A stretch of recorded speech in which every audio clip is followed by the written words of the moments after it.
Cześć, witam. Dzisiaj trochę zabaw z filtrami przeciwpyłkowymi. Już Wam pokażę, ile tego tutaj mam.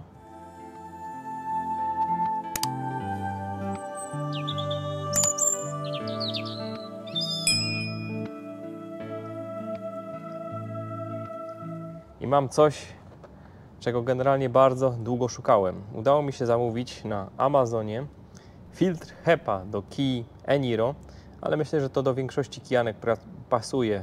Do zwykłego Niro powinno tak samo pasować, bodajże do Sportage'a, ale to musicie sobie posprawdzać już tam w opisach. Ja używam tego gdzieś od miesiąca, więc teraz to będą takie wnioski już tylko. Natomiast co dostajemy w komplecie? Dostajemy instrukcję, jak ten filtr wymienić. To jest tak banalnie proste. Ja filtry przeciwpyłkowe zawsze wymieniam samodzielnie, żeby na przeglądzie za to nie płacić.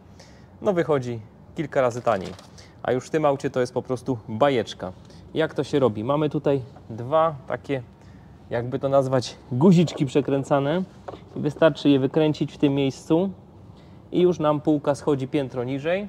A gdy nam półka zejdzie piętro niżej, gdy te guziczki sobie wykręcimy, no to mamy jeszcze tutaj taki siłowniczek, który trzeba po prostu wyjąć. Robi się to tak, że on jest wyciągany tutaj na zewnątrz. Troszeczkę odchylamy i półka nam zjeżdża w dół. No i teraz nic prostszego. Tutaj uchwyciki raz, uchwyciki dwa i wyjeżdża nam zaślepka. Jakie testy dzisiaj robię? Bo robię już od 2 godzin. Aktualnie ogrzewanie pobiera mi 1,5 kW, bo tutaj ostro się grzeje. I teraz tak, 1,5 kW to jest bez żadnego filtra.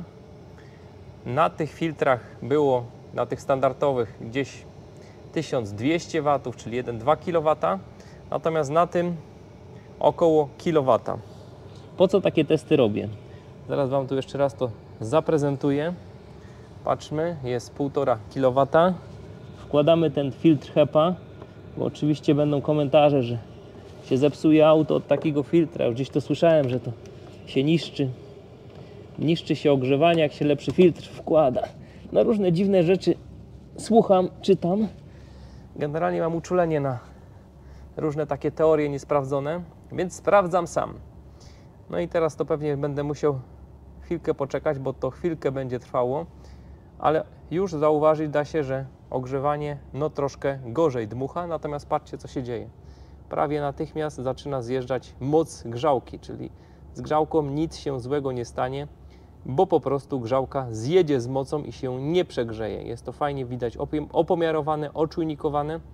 Robiłem przedtem taki test półgodzinny, no i zjechało do 0,9, no czyli jakieś 900 W. Jaka metoda na to? Gdybyśmy mieli zmarznąć, co raczej w tym aucie jest nierealne, no po prostu trzeba dać nadmuch na więcej. Ja teraz nie daję na więcej, bo byście mnie w ogóle nie słyszeli. No jedyne, co może na tym troszkę cierpieć, to wentylator, bo będzie musiał się troszkę szybciej kręcić, ale zdrowie najważniejsze. No i teraz widzicie na bieżąco, co się dzieje. Już mamy 1, 2, no troszkę to oczywiście skacze, natomiast ewidentnie auto sobie radzi z takim większym oporem. No konstruktorzy tutaj się spisali, bo wiedzą, że jak ktoś będzie jeździł z zapchanym filtrem, to nie mogą się grzałki przegrzać, tylko ma po prostu zjechać z mocą grzałek. No albo w trybie auto musiałby wysterować prawdopodobnie większą siłę nadmuchu. Natomiast ja generalnie jeżdżę w manualu, nie lubię tych automatycznych wszystkich trybów, lubię sobie po swojemu poustawiać. No i nawet przy takich ustawieniach nic złego się nie dzieje. Także taka instrukcja i takiej marki filtr Premium Guard Pure Flow HEPA Cabin Air Filter. Tak to dokładnie wygląda. Jak jeszcze będzie ta aukcja na Amazonie, to tam podlinkuję. Od razu tutaj zaznaczam, kupiłem to za własne pieniądze, ciężko zarobione. Nikt mi tego nie dał, nie dlatego to chwalę, jak tu niektórzy wypisują ciągle. A tak na marginesie to kilku to już po prostu powinno mieć sprawę za zniesławienie, może by się troszkę nauczyli, że takie peplanie głupot to może niech się najpierw zastanowią, a potem peplają. Ale dobra, dzisiaj nie o tym, dzisiaj o takim wynalazku. Jak wiecie, ja jestem alergikiem, no i bardzo cierpię, gdy no muszę w tym smrodzie niestety jeździć. I jakie tutaj są moje spostrzeżenia? Spostrzeżenia po no, prawie miesiącu używania tego filtra. Jest naprawdę zdecydowanie lepiej. Nie mam chrypki teraz w samochodzie. jak jadę za jakimiś kopciuchami, a zapomnę sobie włączyć obiegu wewnętrznego, co mi się czasem zdarza, no to czuć taki delikatny smród, ale to jest 10% tego, czego doznawałem na wszystkich innych filtrach. Tych filtrów, odkąd mam kije, to już zgromadziłem pokaźny zapas, bo zamawiałem jakieś antysmogowe, no co się dało najdroższe, to zamawiałem, no żeby jakoś po prostu funkcjonować na tych zasmrodzonych polskich drogach. No i chyba znalazłem. No niestety to jest dość drogi produkt i tutaj wielka prośba do Was, do widzów, jeśli macie jakieś tutaj europejskie takie filtry, jakieś odpowiedniki, zamienniki, jeśli ktoś chciałby się zająć produkcją takiego filtra, ktoś ma jakieś tutaj informacje, jak taki filtr może zrobić samemu, no bo ciężko zamawiać ze Stanów ciągle te filtry, płacić dużo za przesyłkę, jakieś tam pewnie podatki, nie wiem co tam jeszcze dochodzi, bo jakoś no dużo miałem komplikacji. Ze 2 razy nie przeszła płatność, potem płatność przeszła, to mi napisali, że nie wysyłają do Europy. Ale potem jakoś w sumie zignorowałem to wszystko, bo już nie wiedziałem, co z tym począć i nagle po paru dniach filtr znalazł się u mnie, kurier go przywiózł, także udało się, nie wiem, czy jeszcze raz by mi się tak udało, więc tutaj nie będę nikomu mówił, że zamawiajcie, bo nie wiem, jak to działa. Ja ze Stanów niewiele kupuję, rzadko kupuję, nie mam z tym doświadczenia. Jeśli ktoś ma jakieś tu doświadczenie z kupowaniem ze Stanów, to też niech da znać w komentarzach dla dobra ogółu. Myślę, że no, troszkę istnień ludzkich dzięki temu uratujemy. Był ostatnio taki artykuł na temat tego, że no, zawody, które są narażone na spaliny, czyli tu kierowcy i tak dalej, no niestety żyją krócej, jest dużo przedwczesnych zgonów. To wszystko jest nie bez znaczenia.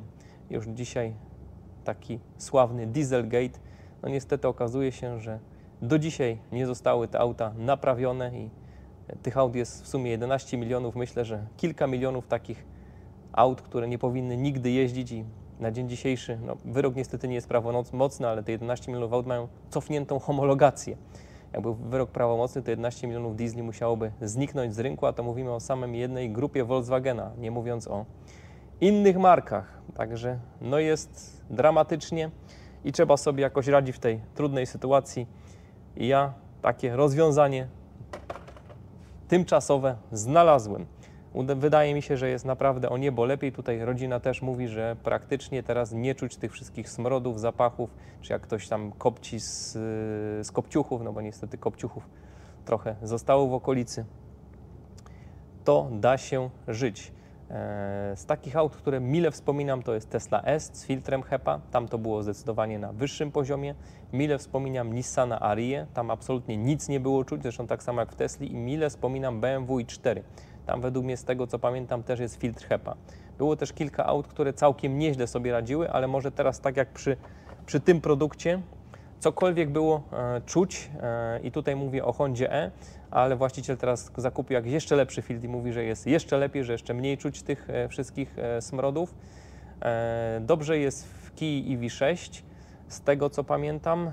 No i dajcie znać w komentarzach, bo na pewno coś zapomniałem, także będę wdzięczny za jakieś uzupełnienie, w których autach mamy jeszcze możliwość zamontowania filtra HEPA, gdzie to jest w standardzie i w których autach da się dokupić tego typu produkty, bo myślę, że tego typu produkty no to powinny być ostro wspierane.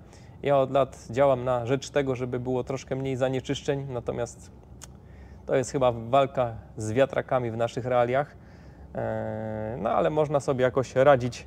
Radzić sobie trzeba samemu, no bo niestety na siły wyższe nie ma co liczyć. No dobra, kończę ten przydługi wywód. Z całego serca, jeśli komuś się uda takie coś zakupić, to polecam, bo myślę, że będzie zadowolony, aczkolwiek zaznaczam, nie jest to idealny produkt, ale najlepszy, jaki udało mi się do tej pory mieć filtr przeciwpyłkowy w moich autach. Jedynie biją to, tak jak mówiłem wcześniej, filtry HEPA z takich aut, gdzie są dedykowane filtry HEPA już montowane w standardzie. Dobra, trochę się nagadałem i popatrzcie teraz, co się stało.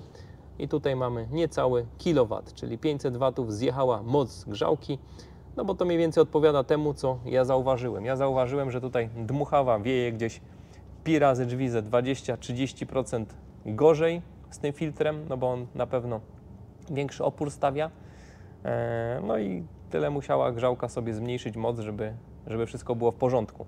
Także Kia Eniro, przynajmniej ta moja, jest dostosowana do tego typu wynalazków. Jeszcze taka uwaga, ja testuję bardzo dużo rzeczy, natomiast większość z nich nigdy nie będzie na kanale, bo uważam, że pokazywanie, no nie będę tu brzydkich słów używał, ale czegoś, co nie działa, co jest niezgodne z opisem, nie pokazuje produktów po prostu, które są w ten sposób konstruowane, że konstruktor sobie, a marketing sobie i oni nigdy się nie spotkali. Dużo takich produktów jest na rynku, ja mam uczulenie na tego typu produkty, więc no, to, co zobaczycie u mnie na kanale, to jest to, co ja osobiście używam i to, co osobiście mi się sprawdziło. Jeśli coś się nie sprawdziło, a zawsze badam wszystkie parametry techniczne, sprawdzam, czy to, co jest na pudełku, jest w środku, no to takie rzeczy jesteście w stanie potem obejrzeć. Także u mnie będzie niestety mało lokowań produktu, ja wielkich pieniędzy na tym YouTubie nie zrobię, no ale trudno. I tu mam takie urządzonko do ładowania. Nie będę pokazywał marki, bo uważam, że jest źle skonstruowane. Tu jest podpięty kabel, duża inwestycja, dużo prac, dużo różnych komplikacji, żeby to podłączać. W końcu się udało, ale okazało się, że no, nie działa tutaj ta funkcja EcoSmart tak jak powinna, więc wejdzie inne urządzenie na testy, jak ono się spisze i sprawdzi, no to wtedy pokażę. Dziękuję za uwagę, dziękuję ślicznie patronom za wsparcie i do zobaczenia. Cześć!